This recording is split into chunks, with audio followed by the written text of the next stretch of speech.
Bem-vindo ao canal da História da Hora de Dormir. Aqui, vamos mergulhar um pouco no passado, apenas para ajudá-lo a adormecer com mais facilidade e conforto. Não se esqueça de se inscrever e nos dar um clique, porque, no final da palestra, você estará dormindo rapidamente. Feche os olhos e deixe a história começar.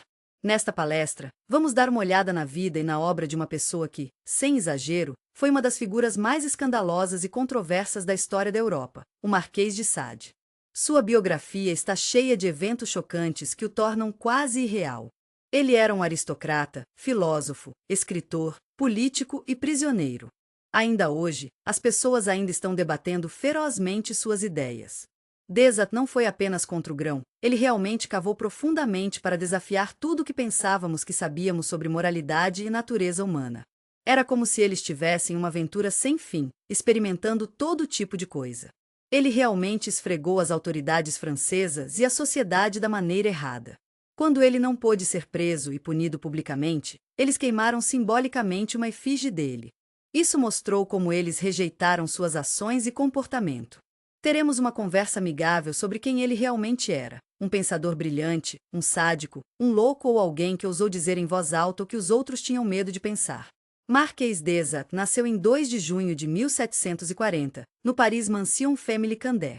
Este edifício luxuoso pertencia ao príncipe Louis-François de Bourbon-Condé, um dos aristocratas mais influentes e de alto escalão da França. Ele era o parente mais próximo da família real, e sua posição na corte de Luís XV era extremamente importante. Foi aqui que a mãe do futuro marquês, Marie Leonora de Carma, ficou na mansão pouco antes de dar à luz. Ela foi recebida aqui graças à sua amizade e aos laços familiares com a família Condé. O príncipe teve a gentileza de se tornar o padrinho da criança, que realmente destacou o alto status social da criança, e o nome completo do garoto parecia absolutamente majestoso e orgulhoso: Donatien Alphonse François. O nome em si era um reflexo da força e status de sua família. The de Sapela family has been around since the X century, and they were part of the ancient Provençal aristocracy.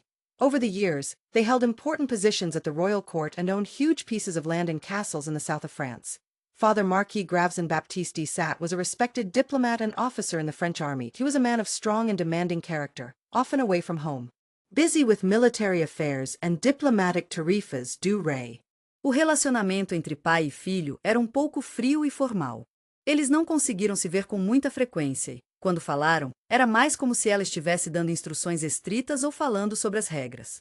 Sua mãe, por outro lado, era uma mulher que estava totalmente imersa na vibrante vida social de Paris. Ela era uma beleza e amante de teatros e salões, então não estava muito envolvida em criar seus filhos. Ela preferiu socializar com outras mulheres da alta sociedade. Donatien teve a sorte de passar os primeiros anos de sua vida sob a supervisão amorosa de babás e serviços.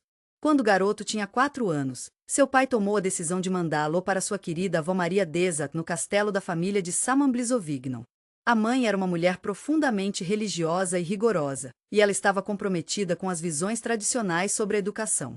Em sua casa, havia muita disciplina, rigor e rigidez e punição física. Segundo a avó, essa era a melhor maneira de criar a criança para ser obediente e respeitoso com os idosos. É realmente uma pena que ele tivesse que lidar com um tratamento tão duro em uma idade tão jovem. É claro que isso o tornou mais isolado e teimoso. Quando ele tinha 10 anos, sua família decidiu transferi-lo para a educação de seu tio, abatou Jacques François de Sade. Seu pai tinha todo o direito de se preocupar com a natureza teimosa e desobediente de seu filho. Ele pensou que a estrita educação e disciplina religiosa pelas quais Abat era famoso seria a melhor maneira de ajudar o garoto. Seu tio era um cara duro, mas justo. Ele era realmente inteligente e acreditava fortemente na importância de disciplina estrita e influência moral. Ele teve muito cuidado ao garantir que Donatien e os outros seguissem suas regras. A atmosfera em seu castelo era rigorosa e moralista. Abat puniu Donatien pela menor correção, enfatizando a necessidade para a obediência e humildade. No entanto, apesar do rigor externo, havia uma permissividade paradoxal associada ao alto status da família. Servos e tutores estavam um pouco relutantes em contar a seu tio sobre o comportamento divertido e travesso do jovem marquês, preferindo olhar para o outro lado. Essa combinação de difícil amor com uma sensação de liberdade contribuiu para o caráter único da criança, marcado por profundas contradições internas. Mesmo então, os entes queridos e educadores começaram a notar algo um pouco estranho em seu comportamento. Ele poderia ser um pouco reservado às vezes, e seu humor costumava ser tão imprevisível quanto o clima. Às vezes, ele explodiu em raiva, e depois houve os momentos em que ele se retirava em silêncio. Era como se ele estivesse tentando nos dizer algo, mas simplesmente não conseguimos entender. Ele nem sempre seguiu as regras e respeita seus idosos. Mas, por causa da nobre antecipação do garoto, as pessoas viam essas ações mais como uma fase passageira do que um grande negócio. Na época em que ele tinha 15 anos, o Marquês Desat já sabia que ele tinha uma posição social especial e muita liberdade, que vinha de uma família que se manifestou e a sua opinião e a falta de uma vantagem que é uma varanda, quer uma varanda, quer uma varanda, quer uma varanda, quer uma varanda, quer uma varanda, quer uma varanda, quer uma varanda, quer uma varanda, quer uma varanda, quer uma varanda, quer uma varanda, quer uma varanda, que era uma vantagem, que é uma raiva de sua família. Esse era um caminho comum para os aristocratas daquela época, pois uma carreira militar era vista como uma parte essencial da educação de um jovem nobre. Para Desade, o serviço não era apenas algo que ele tinha que fazer. Ele abriu um mundo totalmente novo para ele, e ele ficou muito agradecido por isso. Quando jovem, ele já estava mostrando seu talento e dedicação quando foi aceito no prestigiado Regimento da Cavalaria da Luz Real em 1756. Essa oportunidade foi possível pelo príncipe Cande, um parente influente e seu padrinho, que viu algo especial nele.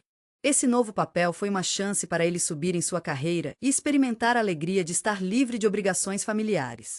A vida dos oficiais no regimento de cavalaria de elite estava cheia de uma variedade de entretenimento, característica dos nobres jovens da época.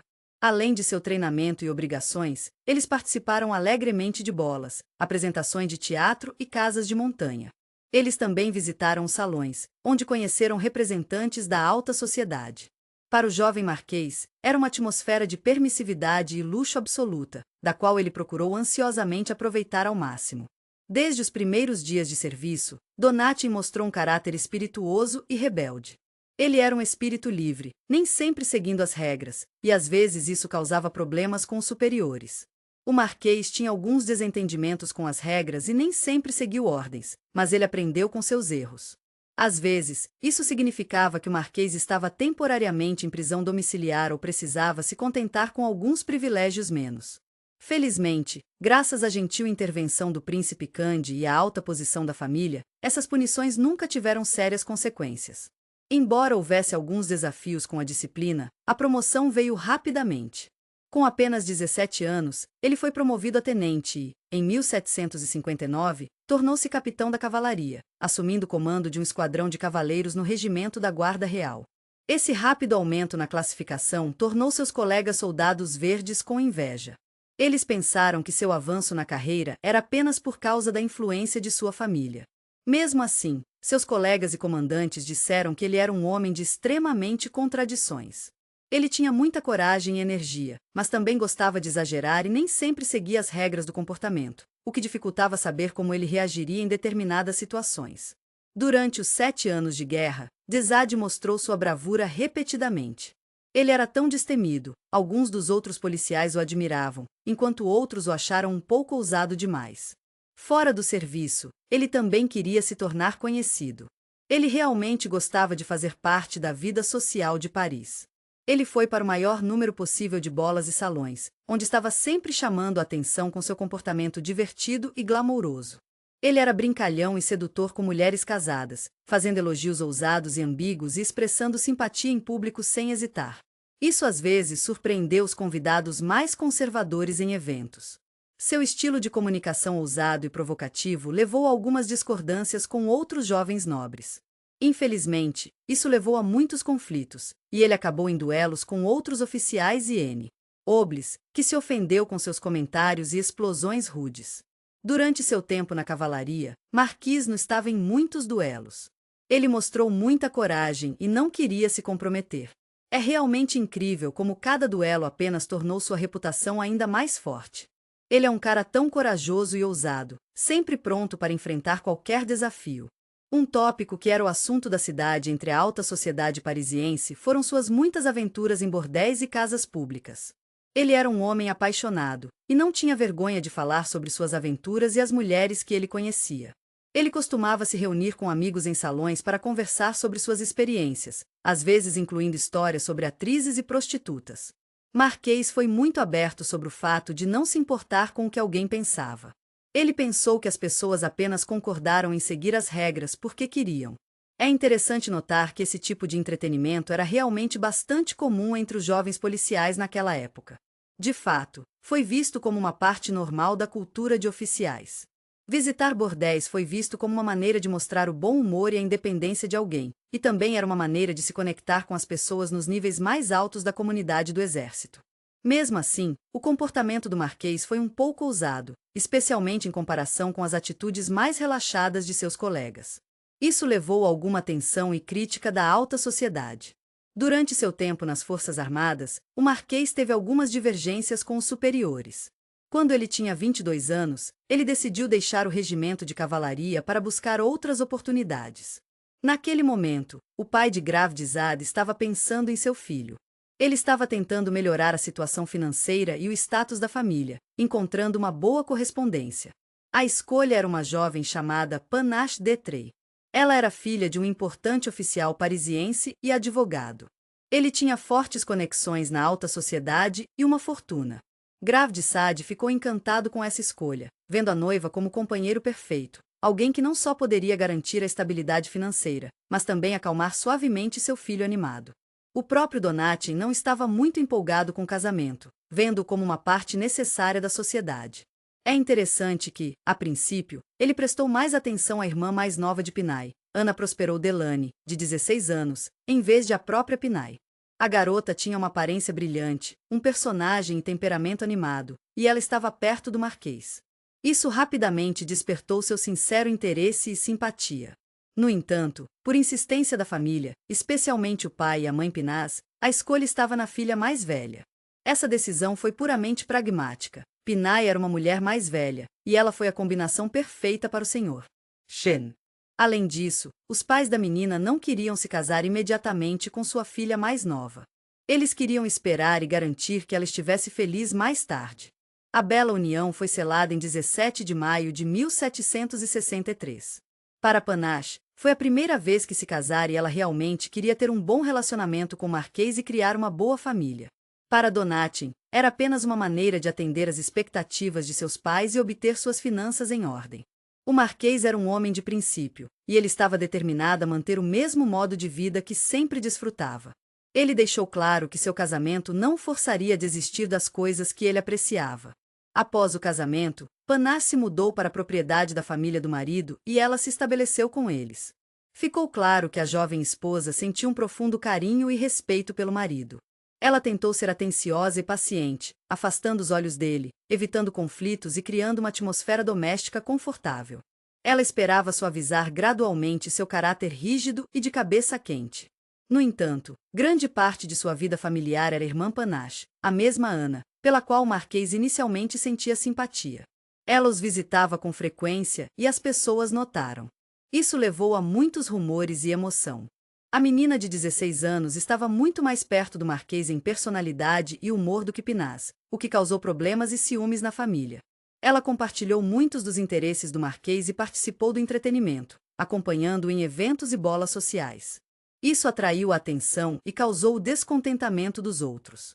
Donatin foi gradualmente conquistado por sua presença. Ele encontrou nela um espírito afim e a percebeu como uma pessoa próxima. Ela foi capaz de entender e aceitar suas peculiaridades e hábitos. Ao mesmo tempo, Pinaz estava tendo um tim difícil. E com seus sentimentos. Ela estava preocupada com a irmã recebendo mais atenção do marido. Apesar das tensões óbvias, Pinaz preferia não entrar em conflitos abertos, mostrando paciência e gentileza em comunicação com a irmã e o marido. Ela estava fazendo o possível para manter a paz em casa, tentando o possível para ser paciente e esperançoso de que as coisas melhorassem com o tempo. Mas apenas alguns meses depois de se casar, o Marquês d'Ezat se viu no meio do primeiro grande escândalo. Ele chamou muita atenção do público e fez as pessoas pensarem duas vezes sobre sua reputação como um homem que às vezes atravessava a linha. O incidente ocorreu em Paris, onde o Marquês vinha regularmente para o entretenimento e a vida social, apesar do casamento recentemente concluído. Uma noite, enquanto d'Ezat passava por um bairro animado, ele notou uma jovem chamada Jane Testard. Ela estava trabalhando como prostituta e era conhecida pelo nome Angel entre seus colegas. Marquês a convidou para sua pequena mansão, que ele havia alugado apenas para os dois para que pudessem aproveitar algum tempo juntos, longe de sua família e sociedade. Ele pagou a Jane 2 louisons, assim como eles concordaram. Era uma soma bastante alta, que, de acordo com os cálculos modernos, é de cerca de 1.000 euros. No entanto, depois que a garota estava na casa, o comportamento do Marquês mudou dramaticamente. Ele começou a exigir de suas coisas que, do ponto de vista dos padrões morais então corrente, eram considerados não naturais, como o sexo anal. Na França do século XV, esse ato foi classificado como sodomia e foi um crime grave com penalidades graves, como prisão, servidão penal ou mesmo a pena de morte. Jane era uma mulher muito religiosa e tinha medo das possíveis consequências, moral e legal. Ela insistiu que era um pecado grave que ela nunca cometeria. O Marquês ficou compreensivelmente chateado com a recusa. De acordo com os documentos que sobreviveram e o que ela disse durante o interrogatório, Desat pegou um crucifixo que ela havia trazido com ela e começou a usá-lo de maneiras que eram sexualmente explícitas e consideradas um pecado. Ele jogou o crucifixo no chão, pisou nele e realizou atos obscenos. Ele também pediu a Jane para cuspir nele, pisar na cruz e fazer gestos sexualmente degradantes com ele. Isso foi acompanhado pelo abuso grave de religião e pelo sagrado. Quando perguntado sobre isso, a própria Jane descreveu o que aconteceu em detalhes. Ele me deu um crucifixo e me pediu para cuspir nele, pisar nele com meus pés e insultar Deus. Ele me disse: mostre-me que não há nada de santo em você e me mostre que você não se importa com seu Deus. Eu implorei para ele parar, dizendo a ele que era um pecado terrível, mas ele continuou a abusar e me ameaçar. Além disso, o Marquês colocou as mãos em um batedor irresistível e pediu a Jane que lhe desse uma boa surra. Isso mostrou seu lado selvagem e o fez se sentir bem. Quando ela novamente se recusou a atender ao pedido dele, Desat pegou uma espada e uma pistola, apontou para a garota e a ameaçou. Ele a forçou a atender a todas as suas demandas. Depois de passar um tempo juntos, Jane deixou a mansão do Marquês. Depois de que ela imediatamente foi à delegacia, onde apresentou uma declaração oficial. Nele, ela descreveu em detalhes todos os eventos. 29 Em 29 de outubro de 1763, logo depois que Jane apresentou sua declaração, a polícia prendeu o Marquês de Sade. O rei, Luís X, estava preocupado com o Marquês, então ele decidiu mandá-lo para o castelo de Vincennes.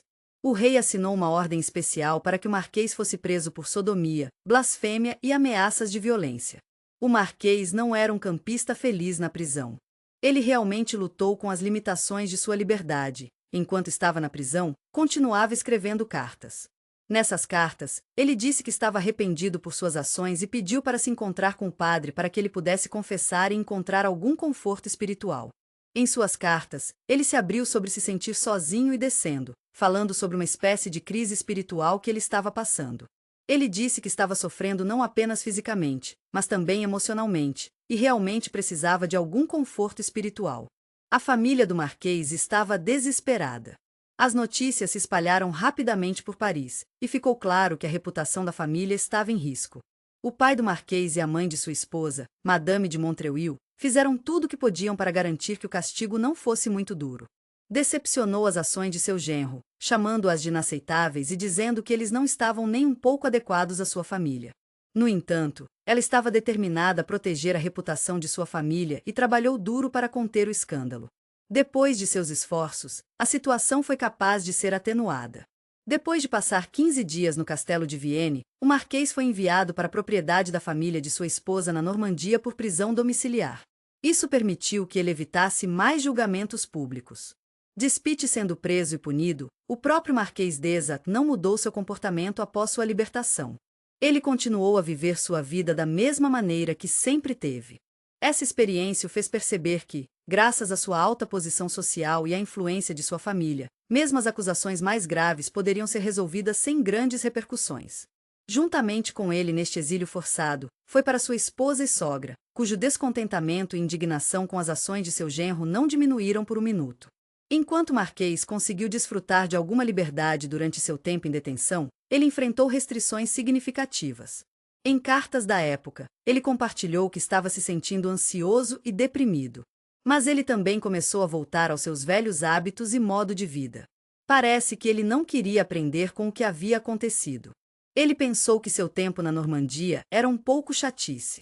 Isso significava que ele perdeu a diversão habitual que teve em Paris.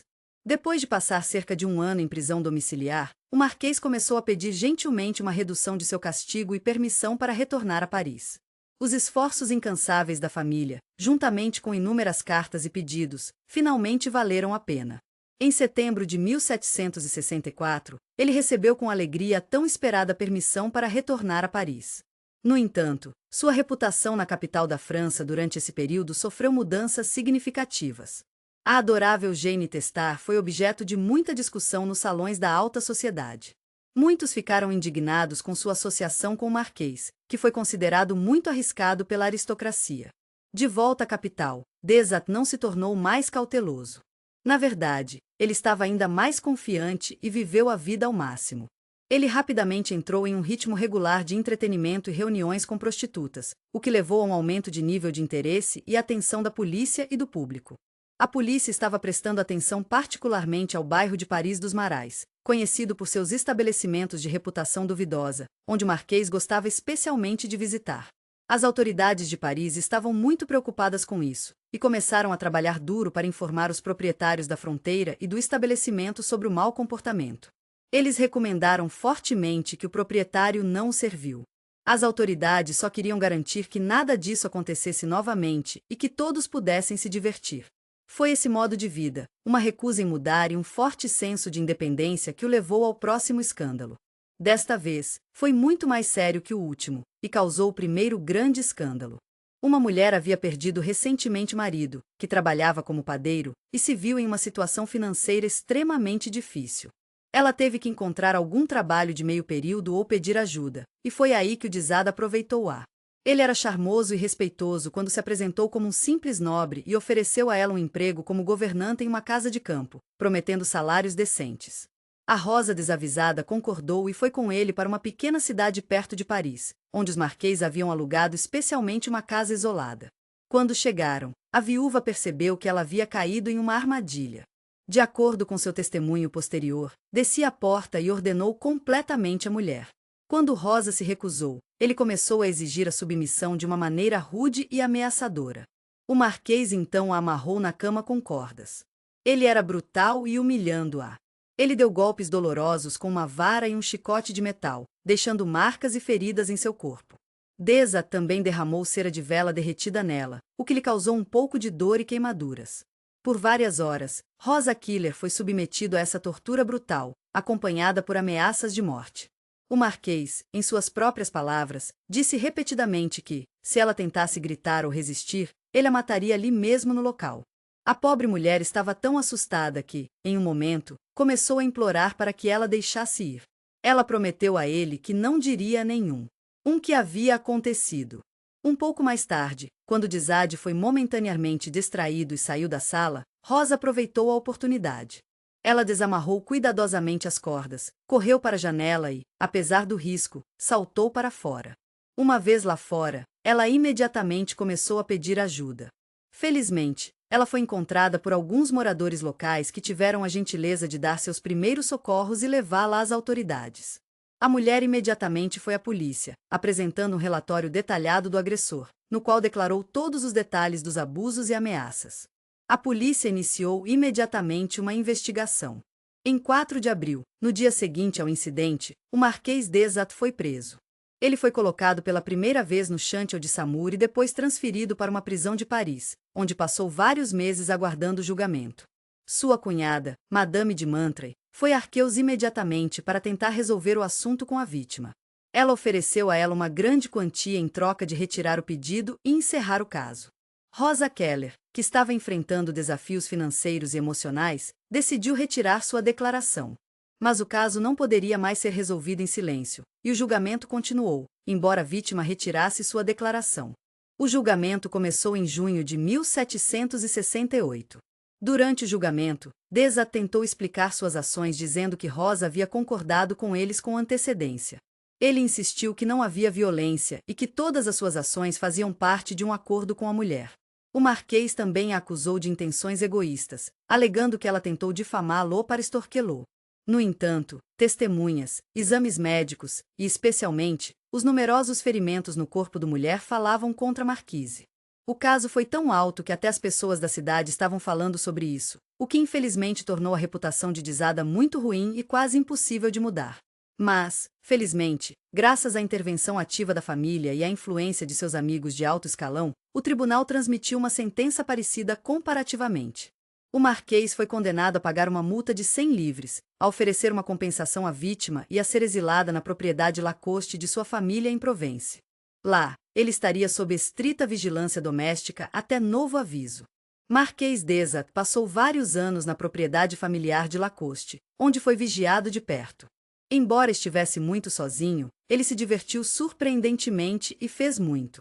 Em seu castelo, o Marquês estava alegremente imerso em literatura e teatro. Ele fez peças de peças, contratando atores para se juntar a ele no palco. Esses shows foram apenas para seus amigos e familiares próximos, e sempre foram muito divertidos. Ele também escreveu muitas cartas e artigos. Neles, ele falou sobre todos os tipos de coisas pessoais a grandes ideias sobre vida, literatura e até política.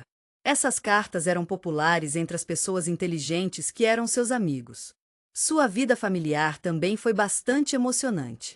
Todos eles foram criados em casa em Lacoste com cuidados amorosos da governeses e tutores contratados pela família para garantir que recebessem uma boa educação e tenham sido bem cuidados. No entanto, apesar do aparente idílio da família, Scandal mais uma vez contaminou a vida pessoal do Marquês devido ao seu relacionamento com a irmã de sua esposa, a Ana Próspera, de 19 anos. A menina costumava visitar o castelo, e seu relacionamento próximo logo se tornou o tema da conversa entre os habitantes locais e em suas cartas familiares. Nas cartas da época, eles discutiram e condenaram abertamente seu relacionamento, que, segundo muitos contemporâneos, foram muito além dos limites da simples afinidade. As cartas de Ana, que às vezes eram bastante dramáticas, sugeriam seus sentimentos profundos pelo Marquês. Ela o chamou de irresistível e disse que ele era a única paixão de sua vida. Não é segredo que a mãe de sua esposa não ficou satisfeita com ele. Ela ficou chateada com a atenção que ele deu à sua amante, com os presentes caros que ele deu a ela e com o fato de que ele a deixou ser a estrela das performances de home theater. Nas cartas, ela expressou profunda indignação e medo, chamando esse relacionamento escandaloso e inaceitável, e reclamando que o comportamento do genro pode causar danos irreparáveis à reputação de todo. Emily. Sou muito grato a Madame de Mantray. Ela foi capaz de ajudar o Marquês a fazer algumas mudanças nos termos de sua prisão em casa, o que foi um grande alívio. Madame usou sua influência e conexões para apelar diretamente a funcionários de alto escalão e membros do parlamento da Provença. Ela conseguiu um relaxamento do regime para o genro dele, o que foi maravilhoso. Graças a esses esforços, o Marquês conseguiu deixar o castelo e se mover pela França livremente novamente. No início de 1772, o Marquês de Desat havia recuperado sua liberdade de movimento. Ele partiu em uma jornada, visitando cidades no sul da França, incluindo Marsella e Lyon. Ele se encontrou com conhecidos, fez novas conexões e preparou-se para novos projetos literários e teatrais. O Marquês Desat e seu amigo Jacques Latour, que eram comerciantes, não conseguiram combater sua natureza mimada. Então, eles foram a Marsella para se divertir e se divertir. Essa viagem não era novidade para o Marquês, mas essa visita levaria a um dos episódios mais escandalosos de sua vida. Em 27 de junho, Desat e Latour ficaram no Hotel 13 Cantons, onde convidaram 4 prostitutas locais. Para tornar a noite ainda mais memorável, o Marquês ofereceu às mulheres doces especiais feitas de mel e laranja, adicionando secretamente o quisme em pó a elas. Era um afrodisíaco popular naquela época, e era conhecido por seus efeitos excitantes e seus efeitos tóxicos no corpo, se você levasse muito. Depois de desfrutar dessas doces, 2 das meninas convidadas, Marianne Laverne e Marguerite Coste, infelizmente experimentaram um declínio significativo na saúde, desconforto grave, mal-estar e cólicas musculares. As mulheres estavam compreensivelmente aterrorizadas por suas vidas e saúde, então foram imediatamente à polícia e apresentaram uma queixa oficial. Eles alegaram que a marca havia tentado deliberadamente envenená-los. Eles descreveram os eventos daquela noite em detalhes, e foi tão bom ouvir sobre todas as coisas maravilhosas que aconteceram. Eles disseram que o hotel organizou uma orgia real, com todos os tipos de práticas sexuais não tradicionais, que eram consideradas criminosas na época. O Marquês e o latão usaram bétulas, chicotes e outras ferramentas para melhorar as sensações, o que levou a acusações de envenenamento e tratamento cruel. Além disso, durante a investigação, saiu que o Marquês também teve um relacionamento próximo com seu amigo, que, de acordo com as leis da época, era um crime que poderia levar à morte. O julgamento nesse caso foi organizado muito rapidamente e, compreensivelmente, causou um enorme protesto público. As autoridades da cidade de Marsella ficaram realmente decepcionadas com Dizade e seu servo. Eles decidiram não esperar que o acusado fosse detido. O acusado já havia percebido quão séria a situação era. Eles deixaram a cidade o mais rápido possível. Em 12 de setembro de 1772, na ausência do Marquês e seu camarada, o tribunal os condenou até a morte à revelia.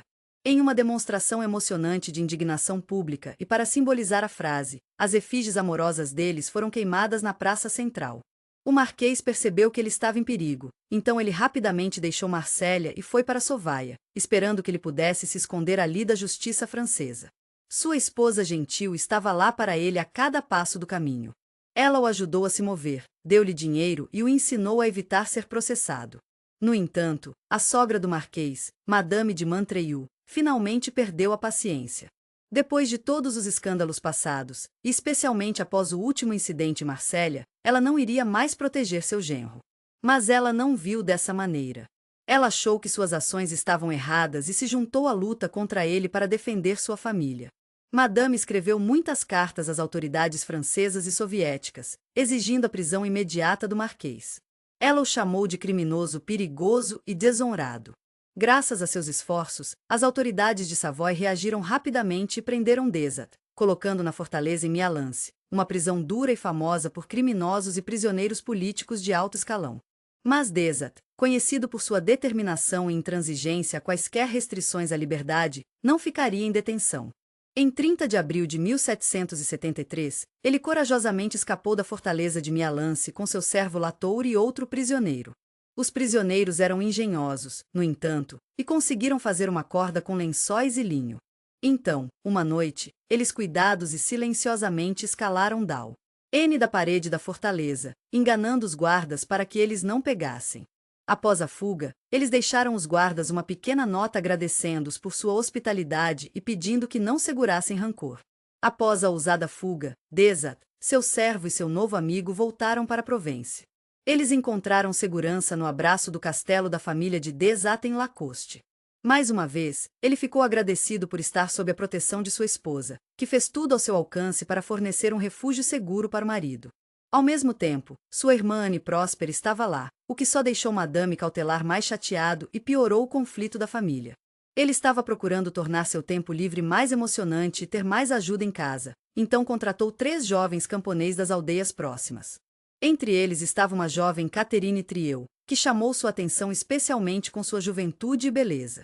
Não demorou muito tempo depois que as meninas começaram a trabalhar para ele que ficou claro para o Marquês de Desatrece que ele as viu não apenas como servos, mas também como seus amigos.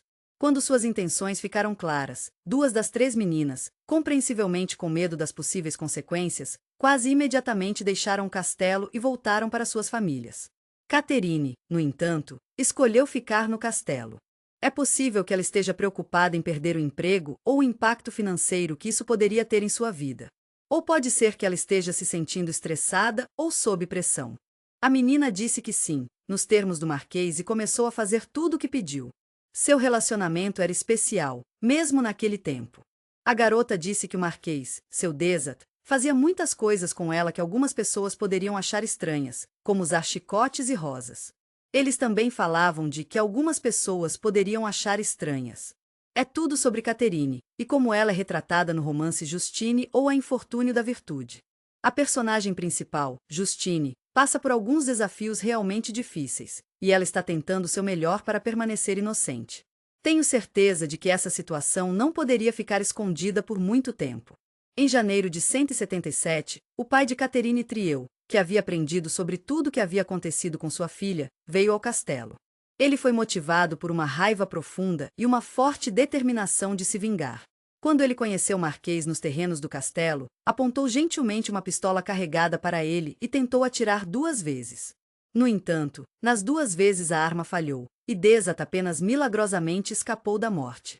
Afunda e decepcionada com o fracasso, o pai de Catherine foi imediatamente para a cidade mais próxima, onde ele oficialmente apresentou uma queixa às autoridades, acusando o marquês de forçar sua filha a realizar atos ilegais de Leod. Levamos a reclamação muito a sério. Madame de Montreuil, a sogra do marquês, estava particularmente envolvida no assunto. Sua paciência estava finalmente se esgotando, e ela estava determinada a encontrar uma maneira de levar o marquês à justiça e acabar com a constante desgraça e problemas que ele estava causando. Com toda a sua influência e persistência, ela trabalhou para convencer as autoridades reais da necessidade de punição estrita e rápida. Em fevereiro de 177, ela realmente pressionou por uma ordem real especial para ser emitida. Esta ordem permite que o marquês seja preso por um certo período de tempo sem um julgamento. Logo após essa ordem, o Marquês de Desat foi preso e enviado a Paris, onde foi imediatamente colocado na dura fortaleza Vincennes.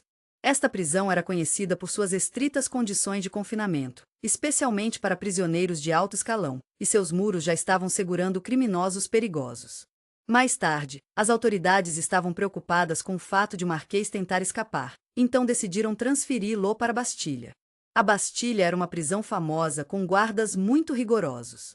Essa transferência marcou o início de um dos períodos mais desafiadores e prolongados do tempo de Desade atrás das grades. Definindo do mundo exterior, ele se viu em condições que mudaram dramaticamente seu destino e influenciaram todo o seu trabalho subsequente. Depois de sua prisão, a senta foi significativa. No começo, ele estava enfrentando algumas acusações muito graves por violência e envenenando as meninas jovens. Felizmente, essas acusações foram alteradas posteriormente para comportamento imoral e menos graves e corrupção de mora. Também, em vez de uma sentença severa ou mesmo da pena de morte, o marquês foi colocado sob detenção indefinida.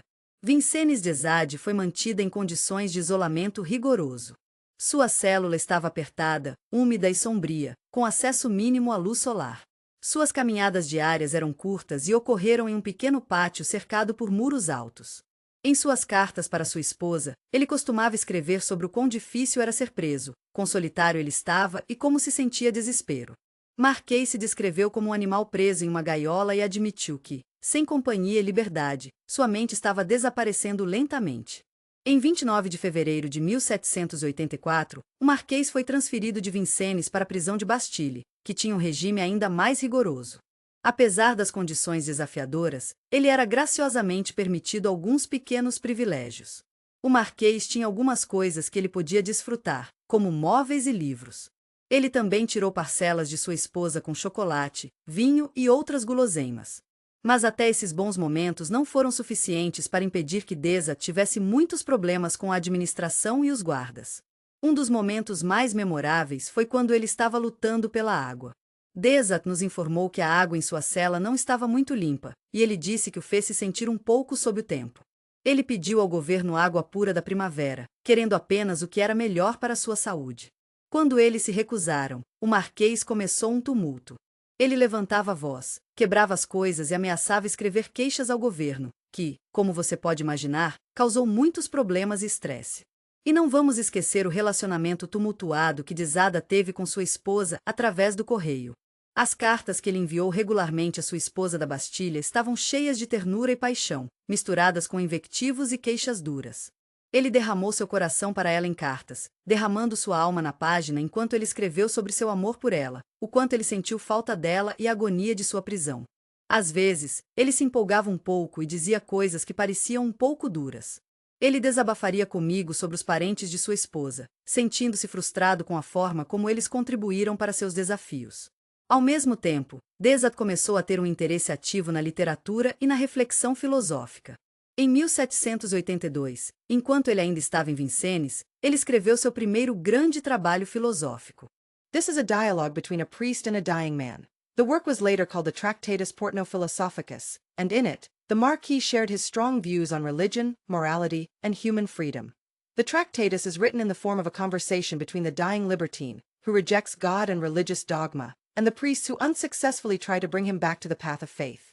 Neste texto, o marquês declarou abertamente seu compromisso com a liberdade absoluta do indivíduo e sua rejeição de quaisquer restrições morais ditadas pela religião e pela sociedade. Então, os anos passados isolados não foram apenas um grande desafio para o Marquês, eles também marcaram o início de sua jornada literária realmente emocionante. Na solidão, ele moldou os elementos fundamentais de sua filosofia, tecendo uma mistura de liberdade desenfreada, uma inteligência nítida e um afastamento sincero dos padrões morais tradicionais.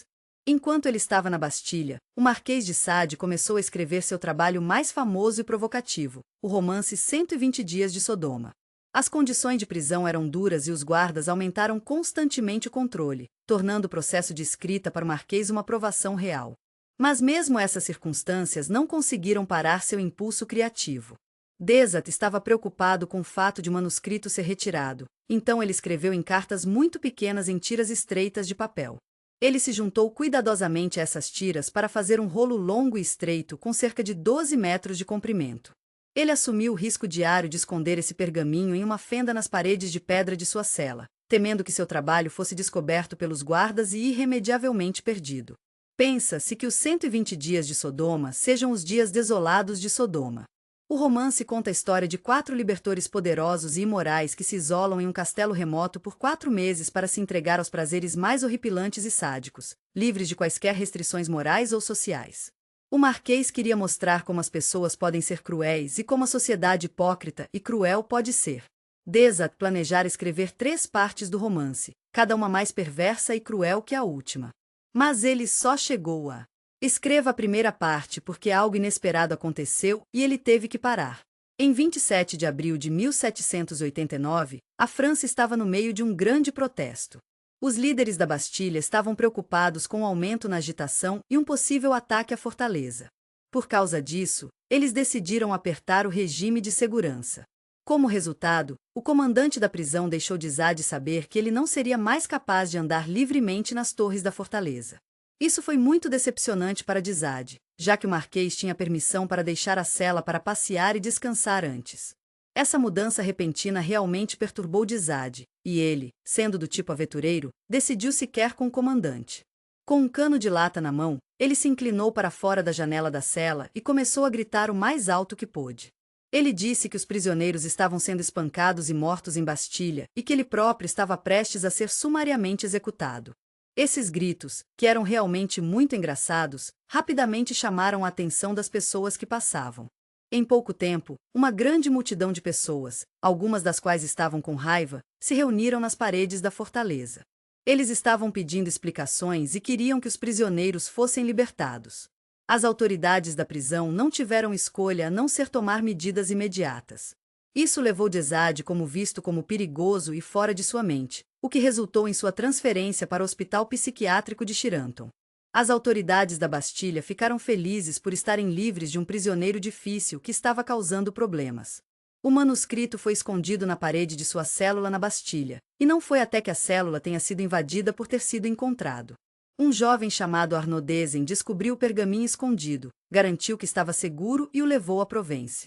Não foi até 1904, após a passagem do Marquês, o romance foi finalmente publicado pela primeira vez. É interessante notar que, em 1975, o renomado diretor italiano Pieri Pallaposalini realmente fez um filme baseado no romance. Essa imagem causou um alvoroço, com o público e os críticos tendo uma ampla gama de reações. Posalini explicou seu trabalho como uma tentativa de mostrar a destruição da moral e a queda da moral da sociedade através do prisma de crueldade e deterioração absoluta. Logo após o lançamento do filme, Posalini foi brutalmente assassinada em circunstâncias misteriosas. Isso levou a muitos rumores e especulações sobre a conexão do assassinato com seu filme escandaloso. Fiquei tão empolgado em ler este livro. Devo admitir que foi realmente a coisa mais perturbadora que já encontrei na minha vida, se eu havia ou li sobre isso.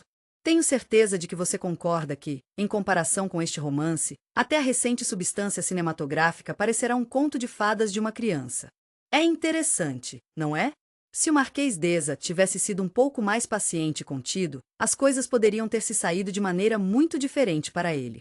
Apenas 12 dias depois que ele foi transferido da Bastilha para um hospital psiquiátrico em 14 de julho de 1789, os parisienses conquistaram a fortaleza por tempestade e libertaram todos os prisioneiros.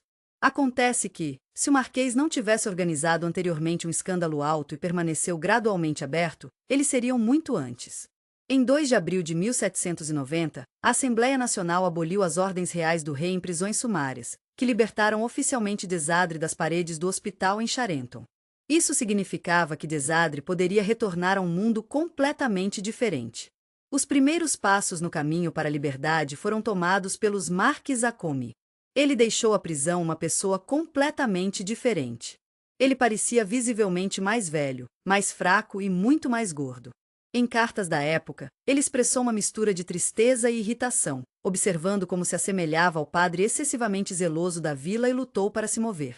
A situação financeira do Marquês após sua libertação foi realmente difícil. Por causa dos revolucionários, acompanhados de caos e confusão, seu nome foi incluído erroneamente na lista de emigrantes. E isso levou ao confisco de parte de sua propriedade e uma parte significativa da renda das terras da família, que era realmente difícil para ele. Em uma tentativa desesperada de estabilizar a situação, ele teve que vender sua propriedade familiar, Lacoste. A partir de então, ele teve que se contentar com muito pouco dinheiro. Ele ficou grato pela pequena quantidade de financiamento. Ao ajuda, sua ex-esposa teve a gentileza de dar a ele. Foi durante esse momento desafiador que algumas grandes mudanças aconteceram em sua vida pessoal. Sua esposa, cansada dos escândalos e preocupações, decidiu finalmente interromper seu relacionamento com ele após a libertação do Marquês.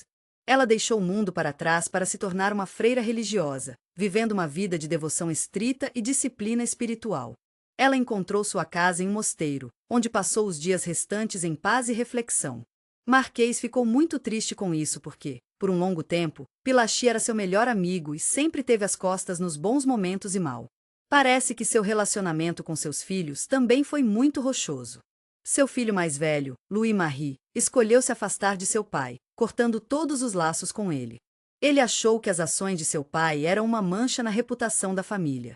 O filho de sua empresa, Donatien-Claude Armand, também decidiu manter alguma distância, trabalhando para proteger os fragmentos de seu bom nome em um mundo que mudou tanto. A única filha, Madeleine, se viu na situação mais desafiadora. A sociedade não a aceitou por causa da fama escandalosa de seu pai, e ela foi forçada a liderar um modo de vida isolado e retirado, experimentando a solidão constante e a angústia mental. No entanto, logo após o lançamento no Freedom do Marquis, Désir se encontrou com uma jovem atriz chamada Marie Conskine. A reunião deles ocorreu ainda mais cedo, durante sua estadia em Charenton, onde Constance às vezes apareceu no âmbito de visitas e performances de caridade na frente dos pacientes. Essa jovem era casada com o ator François Quinet, com quem o relacionamento simplesmente não estava se exercitando e estava procurando uma nova conexão emocional e significado na vida. Eles se viram a oportunidade de começar a vida de novo, e isso é algo tão bonito. Entre eles começaram um relacionamento profundo e sincero, que rapidamente se transformou em um forte apego. Constant decidiu compartilhar um destino com um marquês famoso e escandaloso. Para ela, ele se tornou uma missão da vida real. Ela viu nele o sofrimento da crueldade do antigo regime, e queria ser seu apoio e apoio. Constance era uma pessoa muito diferente de sua ex-esposa. Ela era aberta, libertada, alegre e emocional. Sua ex-esposa era rigorosa e religiosa. Ela era tão paciente com a natureza desafiadora de Dizada, sempre perdoando seu humor e caprichos. Ela deu a ele o apoio emocional que ele realmente precisava após seus longos anos de prisão e todos os momentos difíceis que ele passou. Depois que o Marquês d'Ezat se estabeleceu em Paris com sua jovem amante, sua vida encontrou um pouco de estabilidade. Eles moravam em um pequeno apartamento no coração da revolucionária Paris.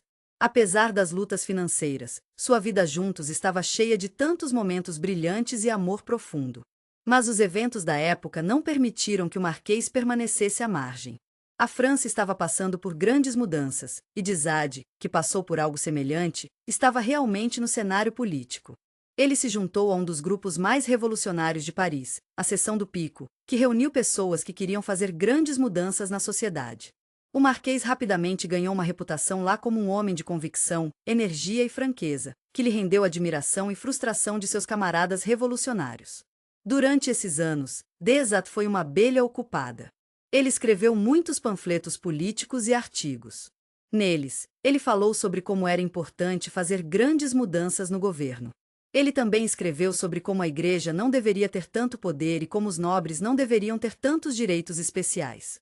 Seus discursos eram muito populares, mas ele às vezes confundia os membros de sua plateia, até os revolucionários mais dedicados, com suas ideias radicais. É interessante porque, embora ele fosse um radical, as pessoas ainda o acusaram de não se comprometer o suficiente para que a causa revolucionária não tenha sido suficiente. Em dezembro de 1793, o Marquês foi preso porque ele não era radical o suficiente para ser associado a revolucionários moderados. Ele foi preso pela primeira vez na prisão de Saint-Lazare, um lugar onde foram mantidos prisioneiros de nascimento nobre e ex-padres. Ele foi então transferido para a prisão de Picpus, onde as condições eram ven-me-duro. Todos os dias de sua estadia poderia ter sido o último, pois as execuções na prisão eram quase contínuas. As coisas ficaram um pouco complicadas por causa de alguma confusão e erros nos documentos oficiais do Tribunal Revolucionário. O Marquês foi oficialmente condenado à morte. Mas, oh não! Uma pequena confusão aconteceu durante o processo de dar esse veredicto. Os documentos de execução foram emitidos em nome de Donatien Desat, mas o próprio Marquês foi listado nas listas de prisão pelo nome encurtado e incorreto de Louisade. Porque esse pequeno soluço da papelada foi retirado de uma boa notícia e foi poupado da morte. Ele estava em constante perigo e tinha certeza de que todos os dias poderiam ser o seu último. Mas o destino teve outra surpresa para ele. Em 26 de julho de 1794, ele foi incluído na lista de punições novamente. Mas então, em 27 de julho, algo incrível aconteceu. Houve uma repentina revolta política. Infelizmente, Robespierre foi preso e executado. A Era do Terror terminou apenas algumas horas antes de o Marquês ser executado, graças a Deus. Porque the public was understandably exhausted by the revolutionary shocks, and they were cautious and suspicious of his work. Despite numerous attempts to publish his works, his plays and romances did not find wide recognition and brought only a meager income. The following years became a period of serious material difficulties and a constant struggle for survival for the Marquis. Together with Marie Constance, who continued to remain his faithful companion, he lived in a modest and cramped apartamento no sótão de uma das casas parisienses. O dinheiro sempre foi um pouco apertado, então eles tiveram que ter muito cuidado com cada centavo. Marquis deixou o trabalho literário, mas suas obras, que eram francamente eróticas e filosoficamente provocativas, estavam condenadas a serem distribuídas exclusivamente por meios clandestinos, que praticamente não traziam nenhuma renda. Além disso, Desat se viu em algumas situações não tão divertidas em mais de uma ocasião. Uma vez, o proprietário do hotel, onde estava, se queixou das autoridades porque estava cansado de alimentá-los e acomodá-los de graça. Era uma situação muito difícil e, infelizmente, eles acabaram sendo despejados e tiveram que encontrar um novo lugar para morar. It was during these years that he wrote his famous novels, Philosophy in the Boudoir, and Justine or the Misfortune of Virtue. These works were characterized by special frankness, courage, and uncompromising depictions of sexual scenes and moral issues. Philosophy in the Boudoir was a radical philosophical essay in disguise, an erotic work where the main idea was the absolute freedom of the individual and the complete rejection of any social and moral prohibicos. O romance Justine contou a história comovente de uma jovem que, apesar de nossos esforços para protegê-la, continua sendo vítima das ações cruéis e violentas de outras pessoas. Os romances mexeram as coisas, causando uma agitação e capturando a atenção das pessoas. Mas essa notoriedade levou às mudanças no Marquês. Então, Napoleão Bonaparte apareceu, e ele foi sobre trazer de volta ao país após o caos revolucionário. Ele queria recuperar o controle social nos trilhos. Esses livros, chamados de Zade, foram transmitidos em salões secretos e livrarias underground. Napoleão ficou realmente incomodado com o fato de Marquês ter criado personagens em seus romances que se referiam explícita ou implicitamente ao próprio Napoleão e seu círculo interno. Essas histórias geralmente mostravam haitians cruéis e arrogantes, pessoas responsáveis que eram muito duras e controlavam o que aconteceu na sociedade. Napoleão considerou um insulto pessoal e como uma crítica aberta ao novo regime. Napoleão ficou um pouco surpreso com as obras de Desade, que eram bastante apaixonadas e expressivas. As autoridades estavam preocupadas com o fato de as publicações do Marquês serem aumentando o impacto negativo na reputação do Estado e contribuindo para um declínio na moralidade social. Napoleão tinha uma aversão pessoal por Desade, que surgiu de suas atividades literárias. É interessante notar que essa antipatia assumiu uma reviravolta irônica. Em 1801, o Marquês foi preso novamente, desta vez na instrução direta de Napoleão. As acusações desta vez foram bastante específicas. Ele foi detido por distribuir literatura que algumas pessoas consideravam imoral e obsceno. No entanto, o julgamento nunca aconteceu. Napoleão não queria atenção desnecessária, então o Marquês foi enviado de volta ao hospital psiquiátrico em Charenton, onde já estava antes. Sob a direção de Abade de Coulmières, um homem muito gentil e compreensivo, um regime muito liberal foi estabelecido em Charenton, longe da rigorosa rotina prisional rígida usual. Os pacientes, incluindo de Sade, tiveram a chance de desfrutar de uma existência relativamente livre, com algumas regras e supervisão regular para garantir que todos estivessem seguros e bem cuidados. O Marquês recebeu uma sala separada, espaçosa e brilhante, com uma bela vista do rio Marne e da paisagem circundante. Foi uma grande melhoria sobre as células úmidas e apertadas com as quais ele estava acostumado. Não só ele foi autorizado a ler, escrever e ter sua própria biblioteca, mas também poderia fazer caminhadas frequentes no jardim do hospital. Abate foi a força motriz por trás disso, e eles colocaram seu coração e alma para fazer isso acontecer. Eles acreditavam profundamente que a criatividade e as artes poderiam fazer uma diferença real no bem-estar mental dos pacientes. Não demorou muito para que o Marquês se tornasse uma parte essencial da cena cultural do hospital. Ele se envolveu realmente no teatro, até se tornando o organizador e diretor do Círculo Teatral de Sheraton. Pacientes e atores profissionais participaram dos shows. Sob a direção de Sade, eles fizeram muitas peças que chamaram a atenção da multidão parisiense e até da aristocracia local. Não demorou muito para que o teatro em Charenton se tornasse uma atração incomum, e as performances organizadas pelos Marquês foram um grande sucesso, causando maior curiosidade e escândalo. Embora as condições de detenção fossem mais suaves, a vida de Sade no hospital ainda estava longe de ser fácil. Ele costumava se sentir sozinho e desconectado do mundo ao seu redor. Seu único apoio e conexão com o mundo foram a devotada e altruísta Marie Constance, que veio regularmente a Charenton para apoiá-lo moral e financeiramente.